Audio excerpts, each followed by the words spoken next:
Hello guys, welcome to my channel rust function. आज मैं आपके my devil husband with my secret का last part explain करने जा रही हूँ गाइस।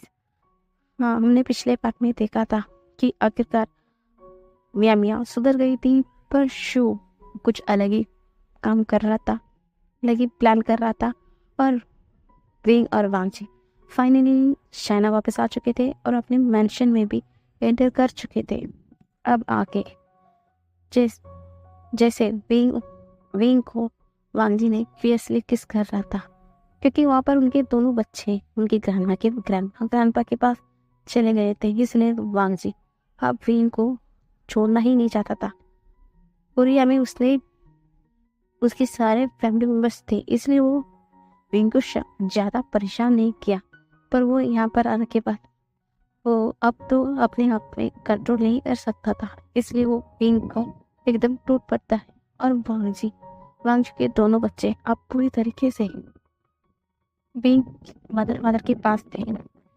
भले ही खान से अपने बेटे को छोड़कर इतने साल रह सकती थी, पर अब इस कुछ समय में वो विंग के बच्चों के बिना रह नहीं पा रही थी।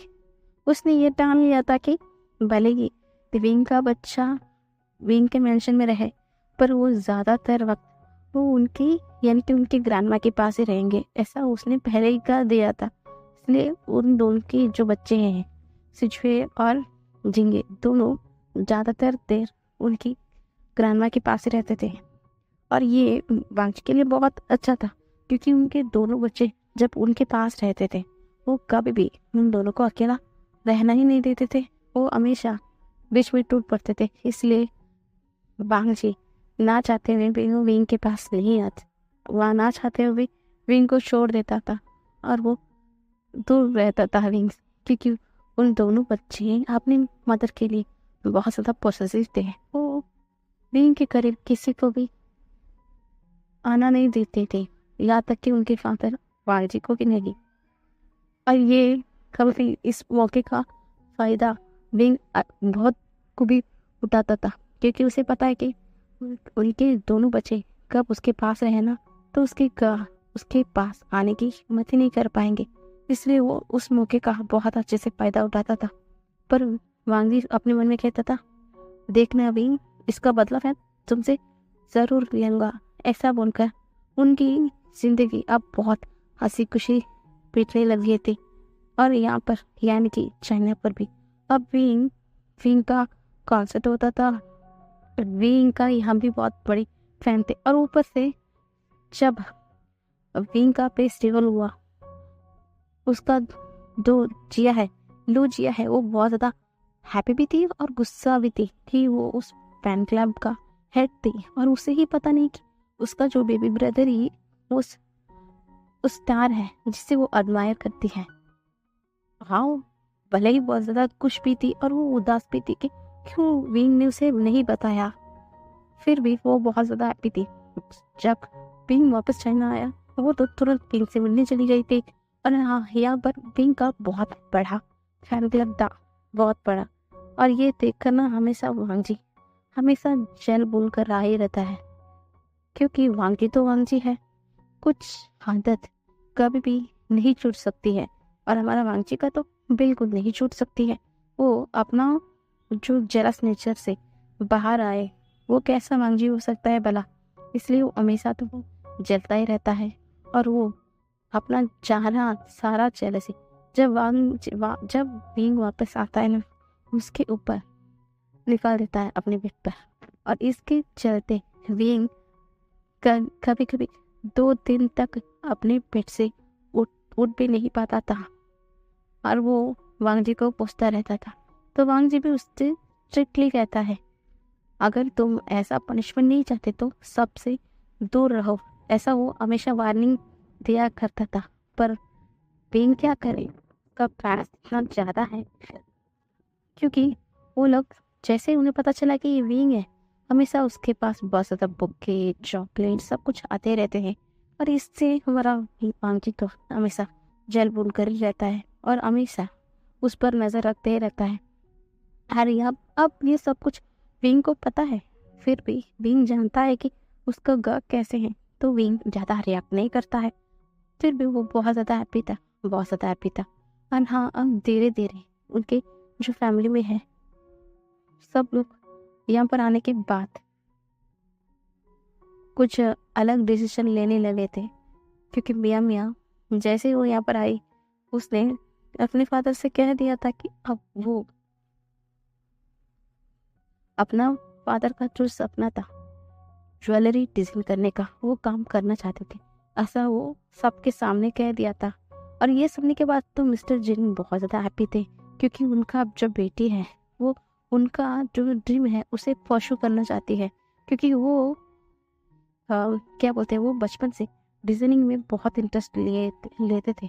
पर जैसे ही उनका फादर का यानी कि उनके पेरेंट्स का डेथ हुआ, उसके पास पूरा जिन कंपनी का जिम्मेदारी उन पर आ गया था। इसलिए वो अपना सपने छोड़कर अपना फादर का जो कंपनी है उसे आगे ले जाने के लिए सोचा था। पर वो कभी भी अपने बच्चे के ऊपर कुछ थोपना नहीं चाहते थे, इसलिए वो कभी भी अपना सपनों को किसी से जाहिर नहीं किया। और एक दिन मियाँ मियाँ जो उनकी फादर की जो डायरी थी उसे पढ़ लिया था, इसलिए उसे पता चल चुका था कि उसका फादर का ड्रीम कौन सा है। तो वो अपना जो फादर का ड्रीम है वो उसे ही परस्यू करने का सोच लिया था, इसलिए वो यहाँ पर आते ही उसके फादर से कह दिया था। और उसका फादर बहुत ज़्यादा हैप्पी हुए थे, मिस्टर चिन बहुत ज़्यादा हैप्पी थे। और उस दिन से वो मियाँ मियाँ के लिए बहुत ज़्यादा एडवाइस दिया करते थे, उसे बहुत ज़्यादा कुछ उसके बारे में उसे सिखाते थे जो भी उन्हें मालूम है। और इसके चलते ना उनके जो बेटा है जिन जिशन वो बहुत ज़्यादा चलता है। वो बोलता है कि फादर ये बहुत बड़ा नाइंसाफ़ी है, आप हमेशा मियाँ मियाँ को बहुत ज़्यादा प्रायोरिटी देते हैं, ऐसा बोलते हैं। तो मिस्टर चिन भी हंसते हुए बोलते क्यों नहीं, क्योंकि वो मेरी प्यारी बेटी जो है, इसलिए मैं मुझे उसे बहुत ज़्यादा प्यार करूँगा और बिगाड़ूंगा भी, ऐसा बोलते हैं। तो मियाँ मियाँ भी ना अपने टंग को बाहर निकलते हुए चिढ़ाती है और जिन जिशन मुंह बनाते हुए वहाँ से चला जाता है। सब लोग कह देकर हंस रहे थे। तभी मियाँ मियाँ उठते हुए बोलती है हाँ, मैं जैसा फादर ने कहा मैं उनकी प्यारी बेटी हूँ और मैं डिज़ाइन करूँगी, और हाँ मैंने इसके लिए मॉडल भी चुन लिया है, ऐसा बोलते हैं। तो सब लोग बोलते हैं मॉडल कौन है। यानी कि आपको पता है कि आप तो पूरा चाइना या कोरिया में आप विंग ही विंग छाया हुआ है, तो मैं क्यों ना उसका फ़ायदा उठा दूँ। इसलिए मैंने सोचा कि मैं जैसे ही अपना पहला डिज़ाइन लॉन्च करूँगी, उस डिज़ाइन का जो मॉडल है विंग बनेगा, है ना। विंग तुम करोगे ना, ऐसा बोलकर वो पप्पी ऐसे दिखती है। तो विंग भी हंसते हुए बोलता है क्यों नहीं मियाँ मियाँ, मैं करूँगा ना तुम्हारी मदद, आखिर तुम मेरी अच्छी दोस्त जो ठहरी, मैं ज़रूर करूँगा, ऐसा बोलते हैं। तो मियाँ भी हंसती है, बोलती है हाँ ठीक है फादर, मैंने सोचा था कि अब मैं 6 महीने के लिए बाहर जा रही हूँ, इसके बारे में कुछ डिटेल में मुझे जानना है और उसके बाद मैं वापस आ जाऊंगी, ऐसा बोलती है। तो मिस्टर जिन भी अग्री हो उसके लिए अग्री हो जाते हैं। तो मिस्टर जिन भी ना एकदम अग्री हो जाते हैं, जो बोलते हैं कि तुम जो भी चाहो मियाँ मियाँ तुम सब कुछ कर सकते हो, ऐसा बोलते हैं। तो मियाँ मियाँ बोलते हैं कि फादर और एक बात, मैं कल ही निकल रही हूँ, ऐसा बोलते हैं। तो मिस्टर जिन ना एकदम सैड हो जाते हैं, कल ही क्यों बेटा, आज ही तो तुमने ये सब कुछ कहा, कल क्यों, ऐसा बोलते हैं। तो मियाँ मियाँ बोलते हैं फादर ये मैंने पहले ही सोच रखा था, बस मैं सही मौके का इंतज़ार कर रही थी, सब कुछ उलट पुलट चल रहा था ना, इसलिए मैं आपको कुछ बता नहीं रही थी। पर अब सब कुछ ठीक हो गया है, तो अब मैं सब कुछ सही करना चाहती हूँ फादर, प्लीज़ मुझे जाने दीजिए ना प्लीज़ फादर, ऐसा बोलती है। तो मिस्टर जिन भी अपने सर को हिलाते हैं, बोलते हैं ठीक है जो भी तुम चाहो मियाँ मियाँ, ऐसा बोलकर उसे अग्री कर देते हैं। वो जो कुछ भी चाह रही है उसे करने के लिए हामी भर देते हैं। तो सब लोग बोलते हैं जो जो बोलो मियाँ मियाँ तुम्हें क्या चाहिए, ऐसा बोलते हैं। तो मियाँ मियाँ बोलते हैं मैं थोड़ी ना हमेशा के लिए जाने वाली हूँ, बस 6 महीने के लिए तो जा रही हूँ। मियाँ मियाँ की बातें सुनकर ना सब लोग हंस रहे थे, बोलते कि हाँ फिर भी तुम 6 महीने के लिए जाने वाली हो बेटा, ऐसा बोलते हैं। तो मियाँ मियाँ वो बता के बोलती नहीं सिर्फ 6 महीने, उसके बाद आ जाऊंगी ना, क्योंकि कुछ काश पता होने वाली है 6 महीने बाद, ऐसा बोलती है ना। ऐसा वो मिंगेओ की तरफ देखते हुए बोलती है। तो मिंगेओ स्माइल करता है। तभी सब लोग बोलते हैं, हाँ तुमने सही कहा, हमने मिंगेओ और मिंजू की शादी 6 महीने बाद फिक्स किया है। और हाँ, उस दिन तुम जल्द से जल्द आ जाना वापस, ऐसा बोलते हैं। तो मियाँ मियाँ भी बोलती, क्यों नहीं, वो मेरी ब्रदर है तो मैं कैसे नहीं आऊँगी अपने ब्रदर की शादी में, ऐसा बोलकर वो हंसती है। तो वेंट्रोहन बोलते हैं, सिर्फ उन दोनों की नहीं, और मैं चाहता हूँ कि फेनिंग और आचिंग की भी शादी हो जाए जल्द से जल्द, और मैं भी फ्री हो जाऊँ, ऐसा बोलते हैं। तो वो भी हंसते हैं और मिस्टर नी बोलते हैं, हाँ सही कहा, इस बार मेरे घर में तो शादी हो जाए। तो मिसेस नी बोलते, तुम्हें लगता है कि मुझे लगता है कि हम 3 जून पिछली बार की तरह 3 लोगों की शादी करवाएंगे, ऐसा बोलते हैं। तो मिस्टर जिन बोलते हैं, हाँ आजकल तुम नोटिस कर रहे हो कि नहीं, आजकल प्रिंसू और नी हुसैन एक साथ दिखाई देते।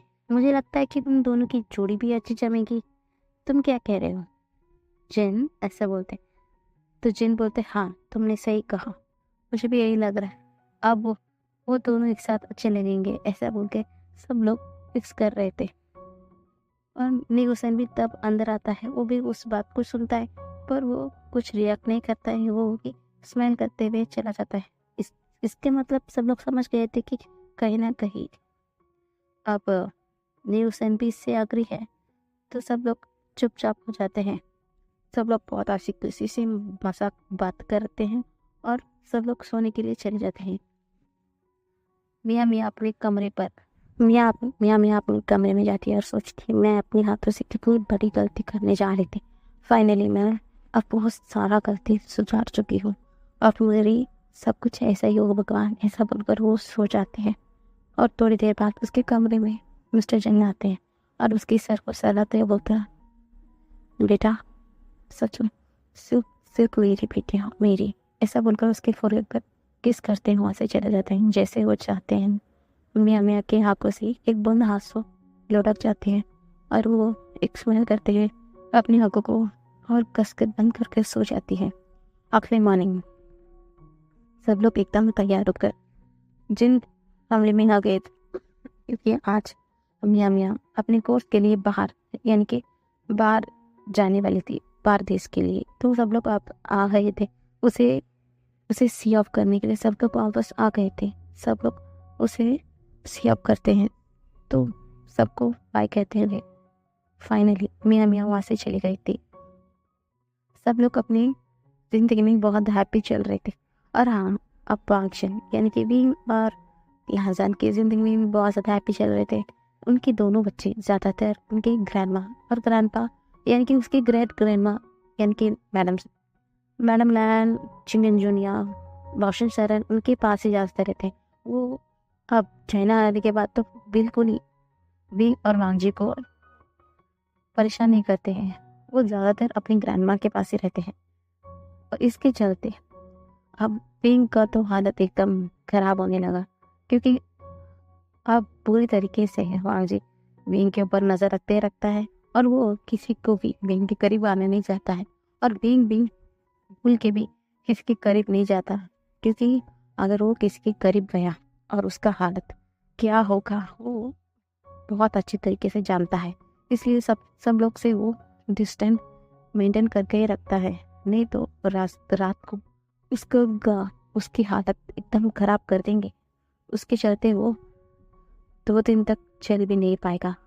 उसे सोचते ही वो हल्का सा स्माइल करता है और अब अपने सर को मारते हुए कहता है, मैं भी ना वो तो, ऐसा बोलकर वो अंदर चला जाता है। पर इन लोगों की जिंदगी ऐसे ही अच्छी चल रही थी, पर शू को एक मौका मिल चुका था कि अब विंग को अपने पास लाने का, क्योंकि आज उसे पता चलता है कि विंग किसी कॉन्सर्ट पे जाने वाला है। वो भी चाइना के अंदर एक कॉन्सर्ट रखा हुआ है, इसलिए वो अपने कॉन्सर्ट के लिए जा रहा है। जैसा ही उस शू को पता चलता है उसने अपने हाथ में उसे कहकर विन को किडनैप करने के लिए पूरी तरीके से तैयारी कर चुका था। और सब लोग इस पर सब लोग के सारे फैमिली मेंबर्स भी उस कैंसर पे थे। अब शू को इतना ज़्यादा क्या भाग विन का पाने का जुनून चढ़ चुका था कि वो कुछ देखने की हालत में नहीं था। उसे जैसे भी कर कर विन उसे चाहिए था, इसलिए उसने कुछ भी नहीं सोचा उसका अंजाम क्या होगा। उसने डायरेक्टली अपने सारे आदमी से कह दिया था कि उसे विन को हर हालत में किडनैप कर कर लाना है। तो उसके सारे हाथ में भी तैयार हो गए थे, वो उस कॉन्सर्ट में आ गए थे। जैसे ही विन उसका कॉन्सर्ट चलता है, सब लोग उससे बहुत ज़्यादा प्रेज कर रहे थे। और ये देखकर वांग जी अंदर ही अंदर चल रहा था। उसे एक अर्जेंट कॉल आता है, तो इसलिए वो कॉन्सर्ट से निकलकर बाहर जाकर उस कॉल को अटेंड कर कर बात करने लग जाता है। तो भी विन जैसे ही अपने जो मेकअप रूम में जाता है, जब वो उसके पीछे एक इंसान आकर उसके मुंह पर एक रुमाल रख देता है। उसके चलते ही विंग वहाँ पर बेहोश हो जाता है और दो इंसान पीछे से आके हुए विंग को लेके बाहर चले जाते हैं। वो एक व्हील चेयर टाइप का एक में रख कर उसे बाहर लेकर चला जाना शुरू कर देते हैं। वहाँ पर बहुत ज़्यादा भीड़ था, इसलिए कौन क्या कर रहा है किसी को पता ही नहीं चल रहा था। तो सब लोग फैमिली मेम्बर्स बाहर थे, किसी को भी आइडिया ही नहीं था कि विंग कहाँ पर है, क्या कर रहा है। सब यही सोच रहे थे कि विंग अपना मेकअप रूम में होगा। जैसे ही वांग जी कॉल खत्म कर कर अंदर आकर देखता है कि विंग नहीं है, तो वो तुरंत उसका मेकअप रूम में चला जाना शुरू कर देता है, क्योंकि वो बहुत जल रहा था। सब लोग कैसे विंग विंग कर कर चला रहे थे, सब लोग रोज भी देख रहे थे, इसलिए वो बहुत जल्द बोल रहा था।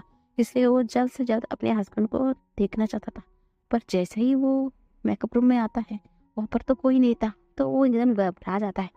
तो वो जैसे ही उस रूम के बाहर आता है, उसका ध्यान नीचे जमीन पे जाता है। वहाँ पर विंग का जो वेडिंग रिंग गिरा हुआ था, उसे देखते ही वो समझ जाता है कि यहाँ पर कुछ तो गड़बड़ है। इसलिए वो तुरंत थोड़ा घबरा भी जाता है कि आखिरकार उसका हस्बैंड को क्या हुआ। वो तुरंत वहाँ का CCTV फुटेज निकालवाता है, क्योंकि वो कुछ टाइम वेस्ट करवाना नहीं चाहता था। अब तो इस बार तो नहीं, इस बार वो किसी की हेल्प या किसी की भी हेल्प नहीं चाहता था। वो खुद की दम पे अपने हस्बैंड को लाना चाहता था अपने पास। वो इस बार अपने फादर में या किसी को भी परेशान नहीं करना चाहता। वो बचपन से आज तक सब लोग उसके लिए कुछ भी किया है, अब इस बार वो किसी का भी मदद नहीं चाहता था।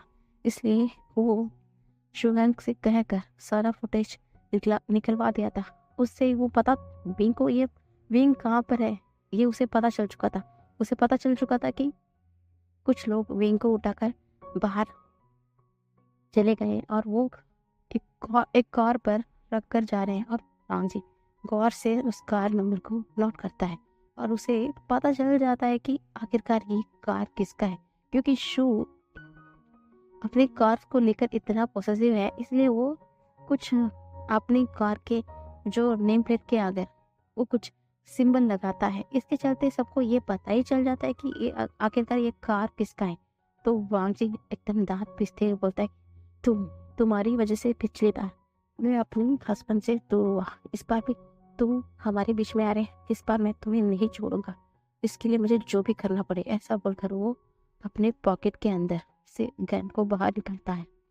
भले ही सब लोग ये सोचते हैं कि वांगजी सुधर गया है, वो अब ऐसा कुछ भी नहीं करता है, पर वांगजी तो वांगजी है।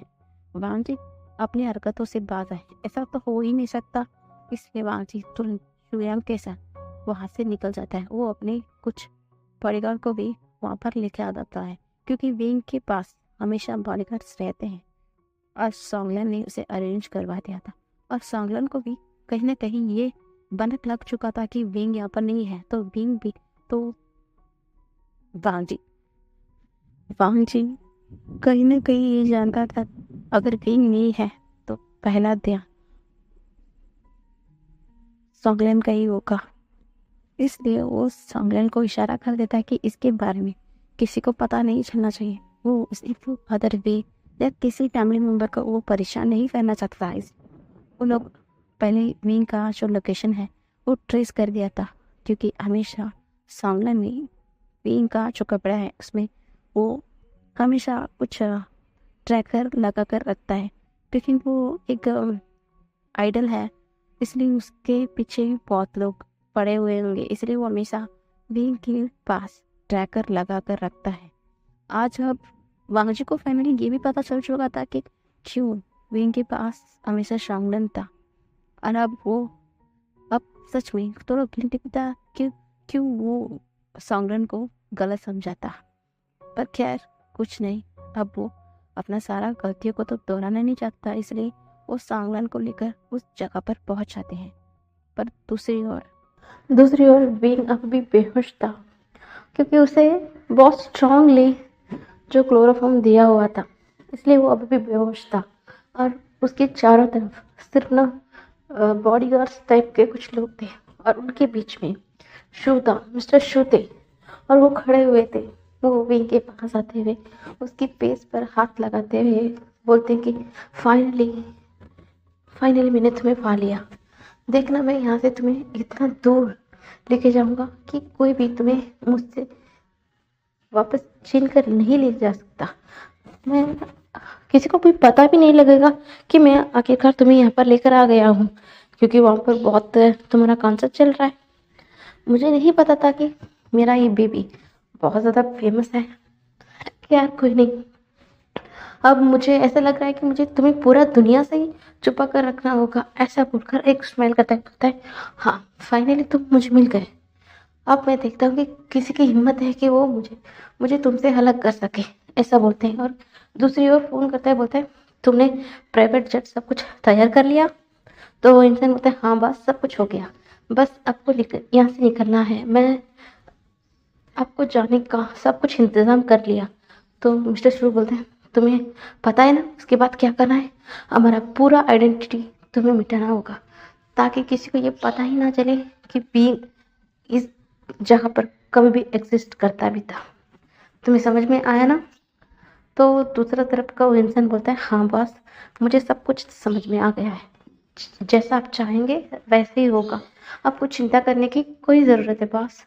ऐसा बोलकर वो चला जाता है। तो मिस्टर शू बोलते हैं कुछ मिनट और विंग, हम यहाँ से बहुत दूर चले जाएंगे, बहुत दूर। हाँ हाँ, तुम अपने बच्चों के बारे में कोई चिंता मत करना। हम्म, हम अपने लिए दोबारा बच्चा कर लेंगे, और तुम उसके साथ हैप्पी रहना, तुम, मैं और हमारे बच्चे, ठीक है? ऐसा बोलकर वो विंग की फेस पर अपने स्लाइटली अपने हाथ को घुमाए जा रहा था। तो दूसरे से साइड से भाग के एक इंसान आता है, बोलता है चलिए बॉस, बाहर जेट वेट कर रही है आपके लिए, चलिए हमें अभी यहाँ से निकलना होगा, किसी को पता ना चले, इससे पहले हमें जल्द से निकलना होगा। ऐसा बोलते हैं। तो मिस्टर शू ना विंग को अपने गोद में जैसा ही उठाने वाला होता है, तभी ना वहाँ पर बुलेट फायरिंग की आवाज़ होती है। तो शू ना अपने दांत पीसते हुए बोलता है अब कौन यहाँ पर आ गया, अब कोई भी यहाँ पर आए ना सिर्फ मर कर ही जाएगा। ऐसा बोलकर पीछे पलटता है। वहाँ पर वांगजी, सोंगलैन, शुयांग और उनके बॉडीगार्ड सब लोग वहाँ पर आ गए थे, क्योंकि वो लोग ट्रेस कर चुके थे। सोंगलैन इन सब के लिए पहले से ही तैयार था, वो जानता था अपने मास्टर को कैसे प्रोटेक्ट करना है और क्या करना है, क्योंकि वो पहले से ही इसके लिए तो ट्रेनिंग लिया था ना बचपन से, इसलिए वो सब कुछ पहले से इंतजाम कर रखा था। ऐसा एक सिचुएशन आएगा तो वो उससे कैसे निपटेगा, इसलिए वो यहाँ पर आना उनके लिए बहुत इजी रहा, और वो लोग यहाँ पर पहुँच भी गए थे। तो मिस्टर शूना देखते हुए हंसते हैं, वांग जी फाइनली तुम भी आ गए, चलो यहाँ से हमें इसे ले जाने से पहले तुम्हें भी मार दूँ। मैंने कितनी कोशिश की तुम दोनों के अलग करने की, हाँ मैं कामयाब भी हो गया, फिर तुम्हारी मैंने कितनी कोशिश की तुम दोनों को अलग करने की, फिर भी तुम्हारी हिम्मत कैसे हुई, तुम दोनों वापस एक हो गए। खैर छोड़ो, पुरानी बातें तो पुरानी हो गई है ना। अब मुद्दे पे आते हैं। मैंने कह रहा हूँ तुम इसे मेरे हवाले छोड़कर चले जाओ, ये तुम्हारे लिए अच्छा होगा।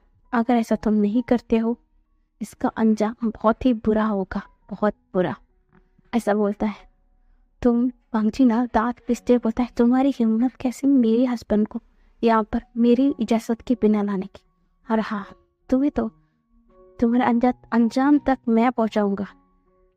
तुमने गलत इंसान से पंगा ले लिया है, तुम मेरे बारे में कुछ नहीं जानते, और तुमने अब मुझे यहाँ पर बुला ही लिया है तो उसका अंजाम पे तुम अब भुगतोगे, समझ में आया तुम्हें?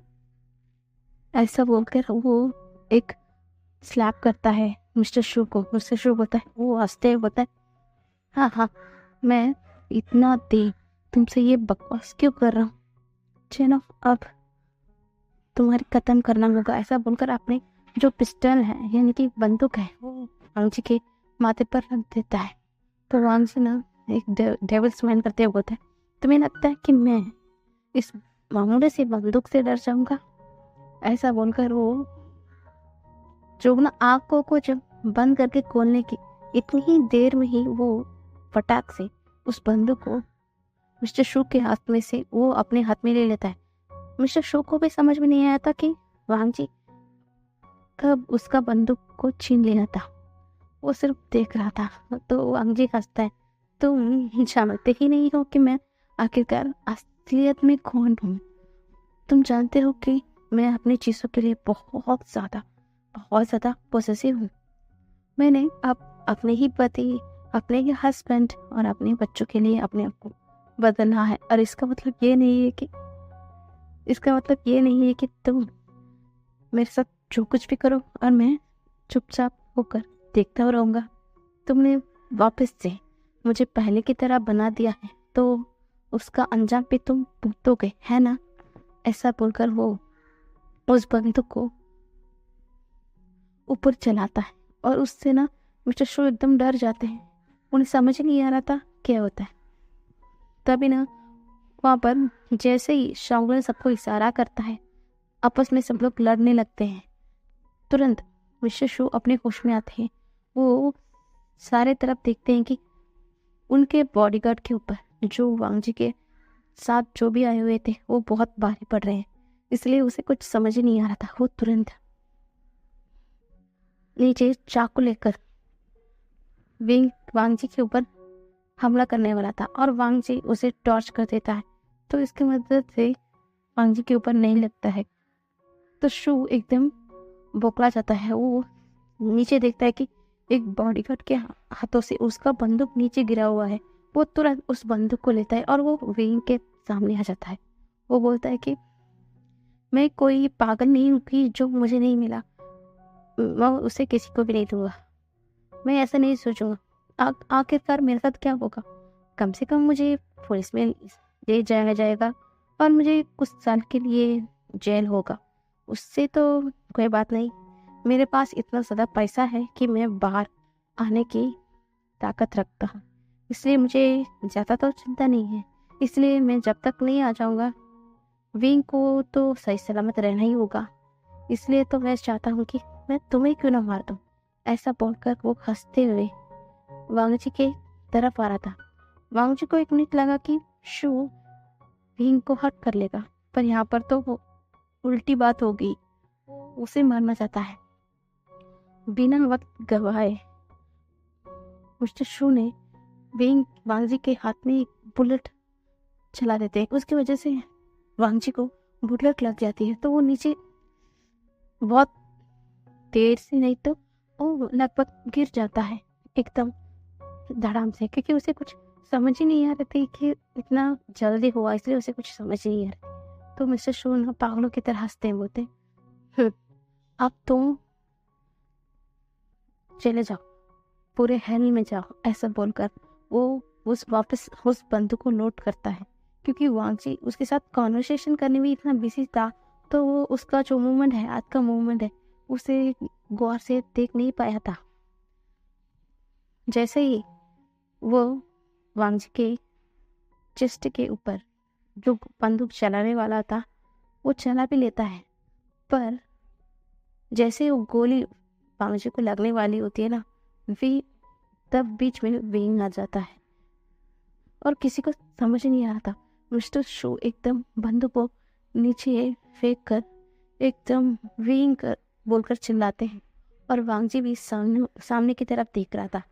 जैसे ही वहाँ पर जो बंदूक की आवाज़ हुई ना, तब विंग की जो अनकॉन्शियस है वो थोड़ी थोड़ी खुलने लगी थी। वो जैसे ही अपने सामने देखा कि मिस्टर शू ने वांग जी को गोली चलाने वाले हैं, एक पल भी वेट नहीं करता, वो तुरंत बीच में आ जाता है।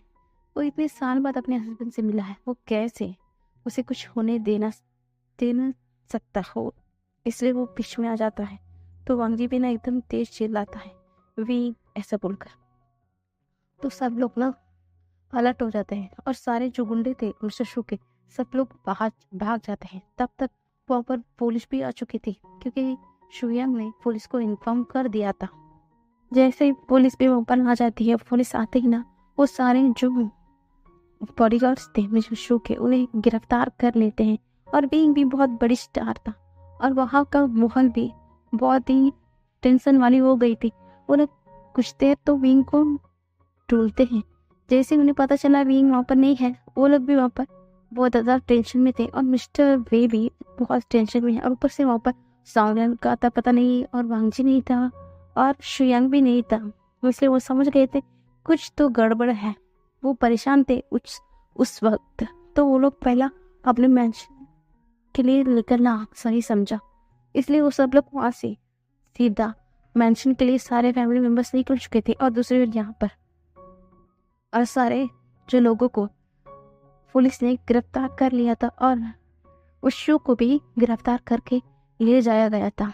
और विंग को एकदम गोली उसके लेफ्ट हैंड पर लगी, क्योंकि वो बीच में आया था, वो एकदम साइड में आया था, तो उसके जो लेफ्ट हैंड पर गोली एकदम लग गई थी। तो वांग जी एकदम तेज चिल्लाते हुए उसे अपने गोद में उठा लेता है और वो उसे तुरंत बाहर लेके जाने लगता है। और वो चीखता है, शुयांग, शंगलन, चलो जल्दी चलो, विंग को गोली लगी है, हम यहाँ पर टाइम वेस्ट नहीं कर सकते, हमें यहाँ से जल्द निकलना होगा। ऐसा चिल्लाते हुए वो विंग को तुरंत बाहर लेके आता है और अपनी कार में उसे बिठाकर तुरंत हॉस्पिटल के लिए निकल जाते हैं वो सब लोग। वांग जी एकदम डर रहा था। वो लोग तो कितनी मुश्किल मेहनत के बाद अब उनकी सारी गलतफहमियां भी दूर हो गई। अब वो एक हैप्पी लाइफ बिताना चाह रहे थे, पर अचानक से ये कैसे हो गया, यही सोचा जा रहा था। और वांग जी की आंखों से आंसू बहते जा रहे थे। उसको भी गोली लगी है, पर उसे उसकी चिंता दरअसल भी नहीं थी, जरा सा भी उसकी चिंता नहीं थी। उसे सिर्फ अपनी विंग की चिंता थी कि विंग ठीक है कि नहीं, यही सोचा जा रहा था। और वो एकदम घबराया जा रहा था कि विंग ठीक होगा ना, विंग को कुछ नहीं हुआ होगा ना, ऐसा बोलकर रो रोया जा रहा था। और तुरंत जैसे वो लोग घर में जा रहे थे, सोमजन ने सब कुछ मिस्टर वे को बता दिया था। और मिस्टर वे एकदम परेशान हो गए थे। वो अपने सारे फैमिली मेंबर को भी बता दिया था कि शो ने क्या कर दिया है। सो सब लोग एकदम हड़बड़ी में हॉस्पिटल के लिए निकल जाते हैं। और जैसे ही हॉस्पिटल लाते हैं विंग को, वांगी तुरंत उसे अपने गोद में उठाकर चाहता है, बोलता है, डॉक्टर बाहर आइए जल्द से जल्द, इसे देखिए, ऐसा बोलते हैं। तो डॉक्टर जैसे ही आते हैं ना, तो वो वांग जी को देखते और वांग जी को वो अच्छे से पहचानते हैं, इसलिए वो तुरंत कुछ भी सवाल नहीं बोलते हैं और वो तुरंत उसे इमरजेंसी में एडमिट करवाते हैं। और वो देखते हैं कि वांग जी को भी चोट लगी है, वांग जी को भी बुलेट लगी है, तो वो बोलते हैं कि आप भी अंदर जाइए। तो वांग जी ने मना कर रहा था, पर वो डॉक्टर एकदम स्ट्रिक्टली बोला कि नहीं, अगर आप नहीं गए तो हम इनका ट्रीटमेंट नहीं करवाएंगे।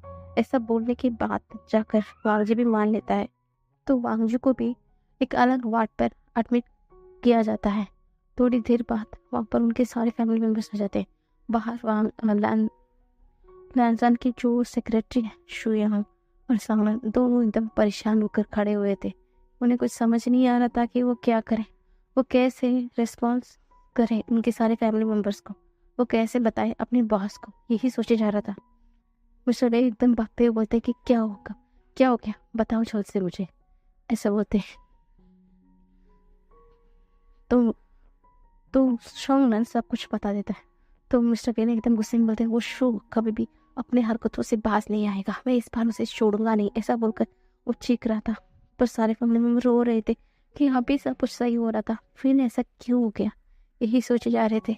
तो बोलते हैं कि नहीं, अब सब कुछ ठीक हो गया, बस इस शो नाम का ही मुसीबत हमारे सर के ऊपर था, अब ये भी चला गया, बस बच्चे सही सलामत वापस बाहर आ जाए, यही सोचे जा रहे थे। पर वहाँ पर घर पर मैडम लैन और क्रॉक्सी को घर पर रखा गया था। वो बच्चे को परेशान नहीं करना चाहते थे, इसलिए उन बच्चों को उनके मदर फादर के साथ क्या हुआ है ये बताया ही नहीं गया है, इसलिए वो दोनों बच्चों को संभालने के लिए घर पर रुक गए थे। थोड़ी देर बाद ऐसा ही बहुत टेंशन वाला माहौल चल रहा था। थोड़ी देर बाद डॉक्टर बाहर आते हैं, तो मिस्टर वेना घबराते हुए बोलते हैं कि कैसे हैं। तो डॉक्टर बोलते हैं कोई चिंता की बात नहीं है, बहुत सीरियस बात भी नहीं है, बस इनके जो लेफ्ट हैंड में गोली लगी है विंग की, और वांग जी के भी कुछ ऐसा ही हुआ है, बहुत सीरियस बात नहीं है। अच्छा हुआ कि गोली और किसी और जगह यानी कि चेस्ट के या कुछ और अंदर ऐसा लग जाता ना, उनका बहुत सीरियस कंडीशन हो जाता, पर इनको हाथ में ही लगा है, इसलिए उनका कोई सीरियस मामला नहीं है, ऐसा बोलकर वो एश्योरेंस देते हैं डॉक्टर। तो मिस्टर वे बोलते हैं थैंक गॉड, आपने अच्छी बात बोला, ऐसा बोलते हैं। तो मिस्टर डॉक्टर बोलते हैं कि हम थोड़ी देर बाद आप उन्हें देख सकते हैं, हमने उनके जो बुलेट है उन्हें निकलवा दी है, बस उन्हें थोड़ा बेहोशी का इंजेक्शन दिया है, थोड़ी देर बाद उनके होश में आ जाएंगे, बस अब थोड़ी देर बाद उन्हें देख सकते हैं, ऐसा बोल देते हैं। तो मिस्टर वेना अपने सर को हिलाते हैं, ठीक है, ऐसा बोलकर वो कांगसे को और लानी को भी बता देते हैं कि अब यहाँ पर सब कुछ ठीक है, ऐसा बताते हैं। पहला भांग जी अपनी बेशुम करता है, वो वश में आते ही यहाँ वहाँ देखता है, उसे सब कुछ याद आता है। वो तुरंत अपने कमरे से निकलकर यानी उस वार्ड से निकलकर बाहर जाने की कोशिश करता है। तभी ना वहाँ पर नानपुरन आते हैं अंदर, क्योंकि उन्होंने देख लिया था कि वहाँ पर जो एक बेल थी इमरजेंसी का बटन, जैसे ही वांग जी उठा था हड़बड़ी में उस बेल को भी नीचे गिरा दिया था। उसकी आवाज़ सुनकर सारे फैमिली मेम्बर्स यहाँ तक कि लैनकुरन पहले उस वार्ड के अंदर आ चुके थे।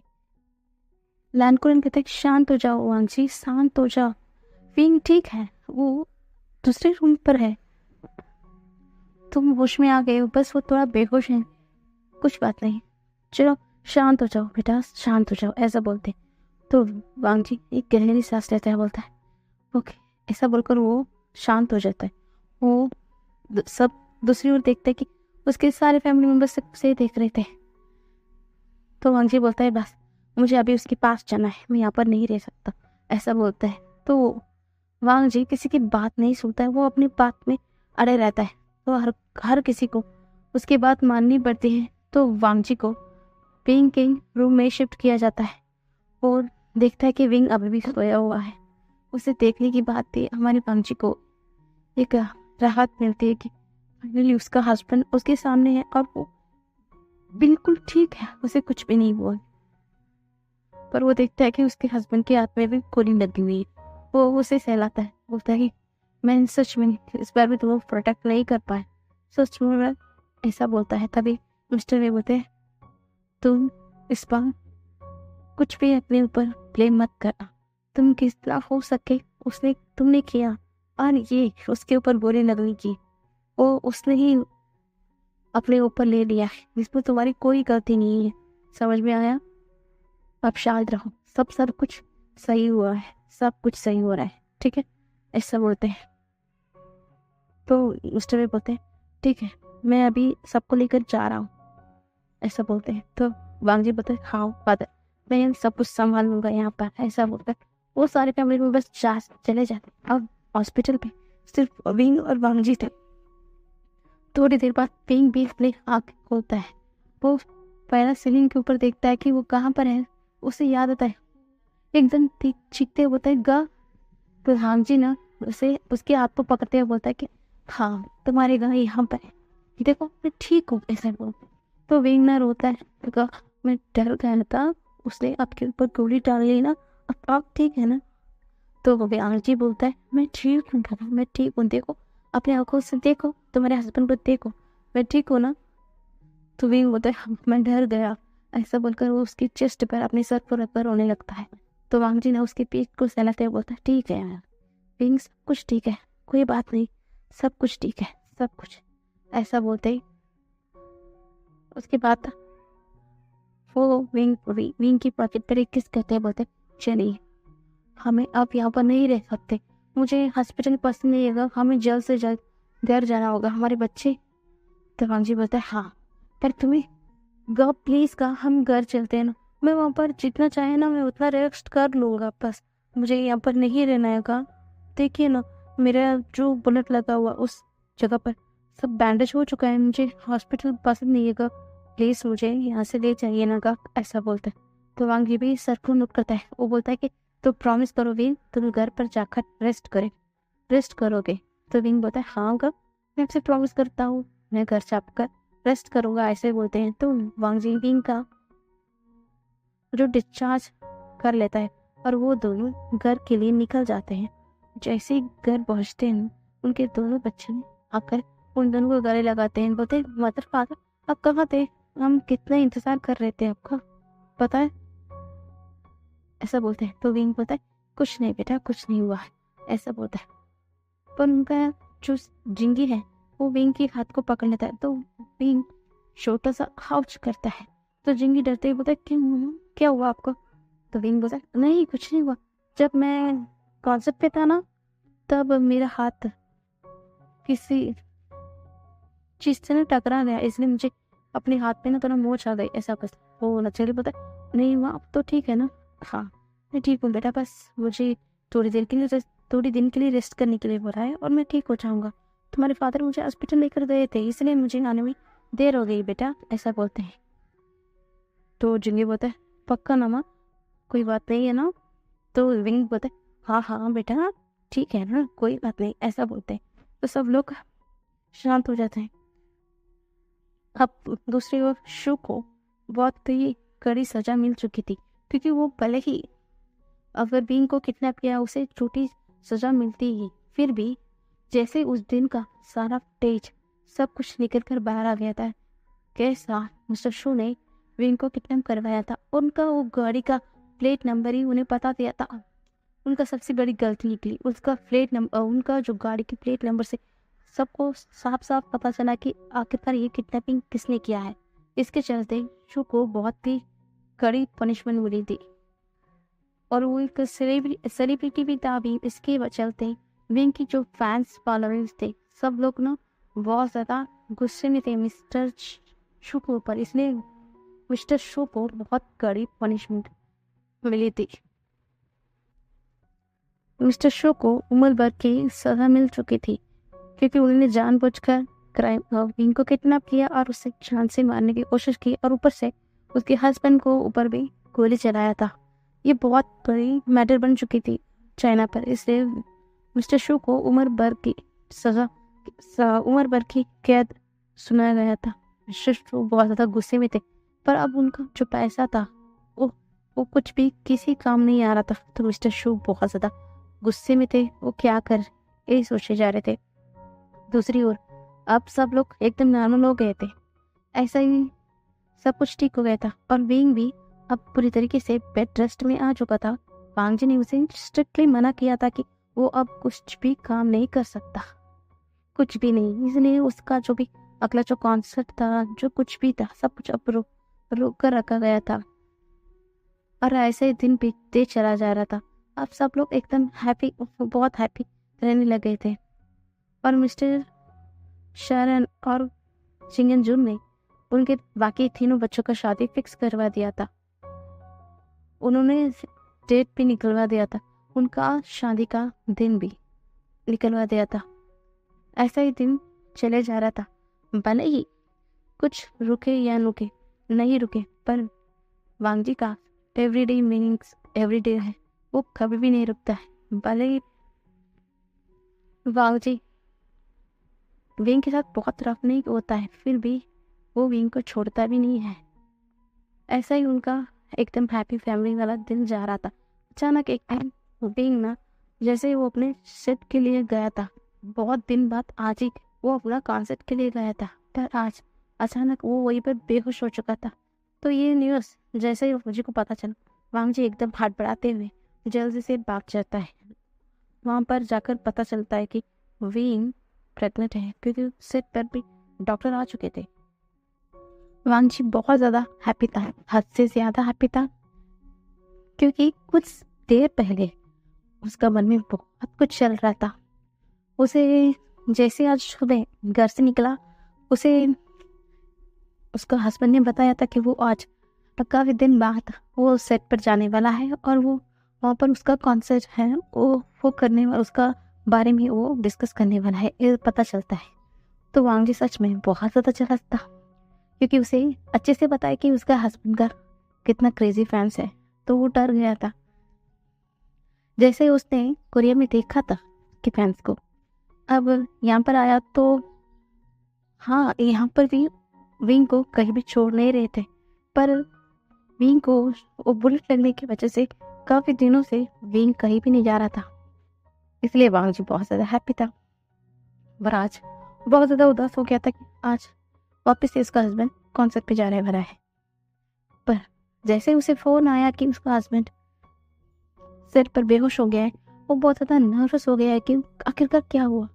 पर जैसे ही यहाँ पर आया, उसे पता चला कि उसका हस्बैंड प्रेग्नेंट है। पहले बार तो उसे बहुत ज़्यादा हैप्पी हुई, बहुत ज़्यादा, क्योंकि उसका हस्बैंड प्रेग्नेंट है। पिछली बार वो अपनी दोनों ट्विंस बेबी के साथ रह नहीं पाया, उसके साथ क्वालिटी टाइम बिता ही नहीं पाया।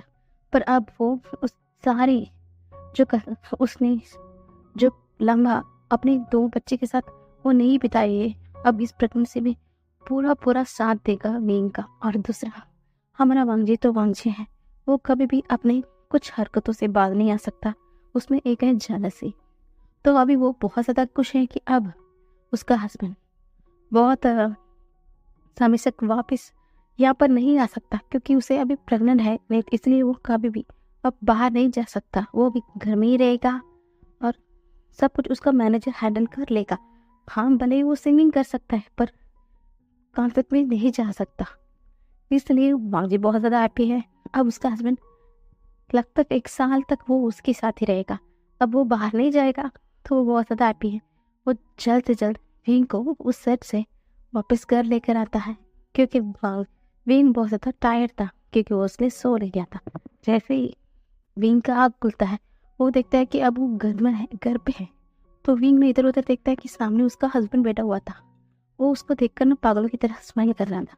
तो विंग ना क्वेश्चन भरी निगाह से बोलता है, क्या हुआ का, आप ऐसे क्यों हंस रहे हो? और हाँ, मैं तो सेट पर गया था ना। तो वांग जी बोलता है, हाँ, पर अब तुम नहीं जा सकते। पता है, भगवान भी मेरी सुनी नहीं रखता। मैं नहीं चाहता था कि तुम बाहर जाओ। हाँ, आखिरकार बाहर मेरी बात गॉड ने मेरी बात सुनी है, ऐसा बोलते। तो विंग ना कुछ भी समझ नहीं आता विंग को। विंग ना सिर्फ टंग फोन लड़ी वांग जी को देखता है। तभी वांग जी उसके हाथ को, यानी कि विंग के हाथ को उसके स्टमक पर रख देता है।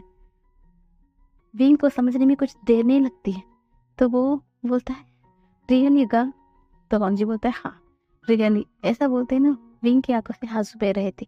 तो वांग जी फटाक से विंग के पास जाता है, तो उसकी फोरगेट पर किस करते हैं, बोलता है, थैंक यू विंग, बहुत ज़्यादा हैप्पी हूँ मैं पिछली बार तुम्हारे साथ नहीं था अपनी पागलपंती की वजह से।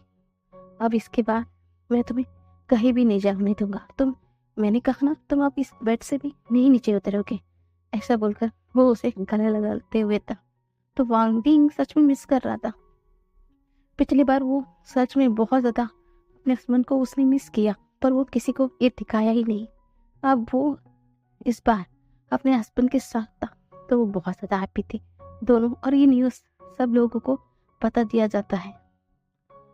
तो मिस्टर क्या बोलते हैं, सारे फैमिली मेम्बर्स ने तय कर दिया था कि अब शादी जल्द से जल्द हो। ऐसा बोलकर वो लोग ने जल्द से शादी का जो प्रिपरेशन है शुरू कर दिया था इस हफ्ते ही। तो बहुत जोरों शोरों से चल रही थी और देखते देखते शादी का दिन भी आ गया था। आज एक साथ विंगजियो और वेंगियो की शादी और वेनिंग और आचिन की शादी थी, और नीर हुसैन और क्विंसो की भी शादी थी।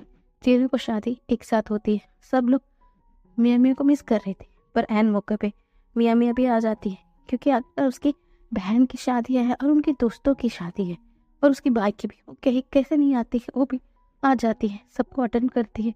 वो देखते हैं कि उसका फैमिली कितना ज़्यादा हैप्पी है, सच में वो भी इस फैमिली का एक हिस्सा है, एक पार्ट है। तो वो बहुत ज़्यादा हैप्पी हो जाती है और बोलती है कि मैं सिर्फ इस शादी के लिए आई थी और मैं जल्द से वापस लौटूंगी। ऐसा बोलकर वो थोड़ी देर उनके साथ रहती है और वो वापस से अपने काम के लिए बाहर लंदन चले जाती है। यहाँ पर तीनों ब्राइड और ग्रूम की शादी हो जाती है। सब लोग आज बहुत ज़्यादा हैप्पी थे, बहुत ज़्यादा। तीनों मेंबर्स की शादी होती है और तीनों जन को वापस हनीमून के लिए उन्हें बाहर विदेश भेज दिया जाता है। और वापस से सब लोग अपने अपने जो मैंशन में चले गए थे, क्योंकि वांजी वीन को ज़्यादा देर वहाँ पर रखना नहीं चाहता था क्योंकि वो पर बहुत हड़बड़ी चल रही थी, क्योंकि शादी का माहौल था, बहुत चहल पहल थी। इसलिए वांजी उसे एक शांत जगह में रखना चाहता था, ताकि विंग थोड़ा पीसफुल रहे, इतना शोर शराबा का बीच में नहीं। इसलिए वांजी जल्द से जल्द विंग को अपने मैंशन में चले जाता है। हर एक दिन कोई ना कोई, उसकी मदर हो गई यानी कि फादर यानी कि मैडम लैन, कोई भी विंग को देखने आता था और विंग का जो भी पसंदीदा चीज़ होता था वो विंग को दे दिया जाता था। इस वक्त वांजी विंग का हद से ज़्यादा ध्यान रखता था और इस बीच में विंग का सारा काम सोंगलैन और सौचिंचन संभाल रहे थे और ज़्यादातर देर वांजी भी विंग के साथ रहता था। इसलिए शुयांग को सारा काम संभालना पड़ गया था। इसके चलते सौचिंचन और शुयांग को ज़्यादातर एक साथ मिलना पड़ता था। इसके चलते उन दोनों के बीच में भी कुछ चल रहा था। इससे वजह से शुयांग भी बहुत ज़्यादा हैप्पी था अपनी ज़िंदगी में। वो एक ट्राई कर रहा था और सौचिंचन उसे वो चांस दे रहा था। इसलिए शुयांग बहुत ज़्यादा हैप्पी था। हर कोई अपने ज़िंदगी में बहुत हैप्पी चल रहे थे। और वांगजी तो विंग को छोड़ता भी नहीं। वो हर वक्त विंग का ख्याल रखता, विंग का खाना पीना लेकर, उसका चेकअप, उसका दवाई, वो जो भी विंग कहता वो सब कुछ वांगजी उसके लिए उसके कदमों पर लाकर रखता। उसका हर एक मूड स्विंग हो, सब कुछ विंग का वो टॉलरेट करता है। और उसके दोनों बच्चे वो तो उसकी ग्रैंडमा के पास ही रह गए थे। वो कभी भी अपनी मदर फादर यानी कि विंग वांगजी के पास नहीं आते थे। वो पूरा वक्त मिचांग से या कंग से सरन या नहीं तो उनकी ग्रेट ग्रैंड मदर भौशन शरण या मैडम लैन उन्हीं के साथ ज़्यादातर रखते हैं। कभी कभार वो बच्चे अपनी फादर को देखने आते थे और ऊपर से अभी उन्हें पता चला कि उसका मदर वापस से प्रेग्नेंट है, तो वो कभी भी अपनी मदर को परेशानी नहीं करते। वो भी बहुत एक्साइटेड है उनका अगला बेबी क्या होगा, यही सोचकर बहुत ज़्यादा हैप्पी भरा माहौल चल रहा था। ऐसा ही दिन बीते जा रहा था। आज फाइनली विंग का जो डिलीवरी डेट है वो भी आ चुका था। आज विंग अपने जो मेडिकल रूम में था, क्योंकि उसे आज सीजर किया जाना था। पर वांगजी तो बाहर बैठकर रो रहा था। पिछली बार तो वो नहीं था, इसलिए इस बार तो वो है ना। उसे जब से पता चला कि सीजर होने वाला है और विंग को बेहोश भी कर दिया गया है और वांगजी तो सिर्फ रोए जा रहा था अपने विंग को लेकर। सब लोग बाहर खड़े हुए थे। थोड़ी देर बाद विंग के जो रूम से जो डॉक्टर बाहर आते हैं उनके हाथ में एक बेबी गर्ल थी और उस बेबी गर्ल को वांगजी के हाथ में दिया जाता है। जैसे ही वांगजी उस बच्ची को देखता है ना, उसके आंखों से सिर्फ आंसू बह रहे थे। वो बहुत हैप्पी था क्योंकि वो बच्चा हूबहू उसका विंग का ऐसा लग रहा था का कार्बन कॉपी ऐसा लग रहा था। ऊपर से उसका मोल, उसका जो फोटो के नीचे वो मोल भी हूबहू विंग का ही कॉपी था। उनके दोनों बच्चे बिल्कुल वांगजी की तरह दिखते हैं, पर हरकतें उसकी ग्रैंडमा की तरह है। पर ये बच्चे वो हूबहू उसकी विंग की तरह है, इसलिए वो उसे बहुत ज़्यादा पसंद है। वो बेबी वो उसे लेकर वो अपनी बाहों में रखता है। वो किसी को हाथ में भी नहीं देता है। सब लोग ना बोल रहे थे बच्चे को मुझे दो, पर वांगजी तो किसी के हाथों में उस बेबी को देना ही नहीं चाहता था। वो ऐसे ही रखा हुआ था और वो पूछता है कि विंग कैसा है। विंग भी अब होश में आ जाता है, पर वांगजी तो इस बच्चे को किसी के हाथ में देना ही नहीं चाहता, क्योंकि वो बच्ची बहुत प्यारी थी, बहुत ज़्यादा प्यारी थी। हर कोई उसे अपनी बाहों में लेना चाहता था, पर वांगजी है कि किसी के हाथों में भी उसे नहीं दे रहा था। वो कह रहा था कि ये बेबी उसका है और ये उसकी विंग की तरह दिखता है, तो वो किसी को भी ये बेबी नहीं देगा। ऐसा बोलकर वो उस बेबी को अपने हाथों में ही रखा हुआ था।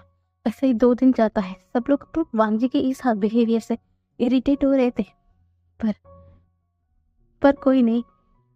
वो जान सकते हैं कि वे वांगजी इस बेबी के लिए बहुत अटैच हो गया है इस 2 दिनों में।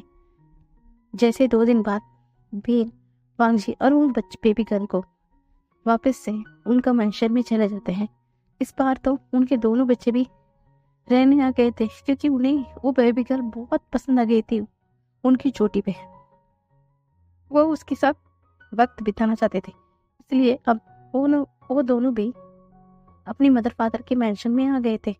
वो भी अब इन क्या बोलते हैं, ये पांचों अब एक साथ एक मेंशन में रह रहे थे। ज़्यादातर वक्त वांगजी ही उस बेबी गर्ल का ख्याल रखता। वो बेबी गर्ल तो इतना ज़्यादा शरारती कि वो पूरी रात नहीं सोती, कभी देखो रोती ही रहती है। जैसे ही वो वांगजी की बाहों में जाती है ना, वो एकदम शांत हो जाती है। इससे वांगजी बहुत ज़्यादा हैप्पी होता था। वो बोलता था, देखा मेरा बेबी सिर्फ मुझसे ही प्यार करती है। ऐसा बोलकर वो अपने सीने से लगा कर रखता है अपने बेबी गर्ल को। और विंग ना अपने हस्बैंड को इस नेचर को देख रहा था। सब लोग भी ऑब्जर्व कर रहे थे वांगजी इस बेबी गर्ल से कितना अटैच्ड हो गया है। सब लोग स्माइल कर रहे थे और विंग भी ये देख रहा था। पिछली बार इस मोमेंट को वो बहुत ज़्यादा मिस किया, पर इस बार ऐसा नहीं।